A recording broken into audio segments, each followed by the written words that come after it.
வணக்கம். நான் எனக்கு பிடித்த ஒரு சிறுகதையை உங்களிடம் பகிர்ந்து கொள்கிறேன். ஒருவர் ஒரு பெண்ணிடம் அன்பு காட்டினார். அப்பெண்ணை திருமணம் செய்வதற்கு அவரது தந்தையிடம் சென்று அனுமதி கோரினார். அவர் தந்தை, உங்களுக்கு ஒரு போட்டி நடத்துகிறேன். அதில் நீங்கள் வெற்றியடைந்தால் எனது மகளை நீங்கள் திருமணம் செய்து கொள்ளலாம் என்று கூறினார். அப்போட்டி என்னவெனில், என்னிடம் 3 காளைகள் உள்ளன. 3 காளைகளில் ஏதாவது ஒரு காளையின் வாளை மட்டும் நீங்கள் தொட்டுவிடுங்கள். என் பெண்ணை உங்களுக்கு திருமணம் செய்து கொடுக்கிறேன் என்று கூறினார். அவரும் சென்று முதலாவது காளையை அவிழ்த்து விட்டது பிறகு காளையை சென்று வாளை தொடுவதற்காக சென்றார். அப்பொழுது முதலாவது காளை மிகவும் பெரிதாகவும் பயங்கரமாகவும் வந்ததைக் கண்டு இவர் பயந்துவிட்டு பின்னர் 2வது காளையை பார்த்துக் கொள்ளலாம் என்று எண்ணினார். 2வது காளையும் வந்தது.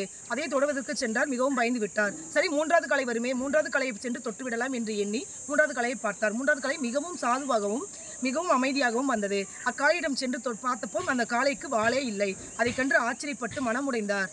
அவருடைய தந்தையின் கூறியது, நீங்கள் கிடைத்த வாய்ப்புகளை தவறவிட்டு விட்டீர்கள். சென்று முதலே செய்தீர்கள் எனில் நீங்கள் வெற்றியடைந்திருக்கலாம் என்று கூறினார். வாய்ப்புகளை சரியாக பயன்படுத்துவதே இதன் கருத்து. நன்றி.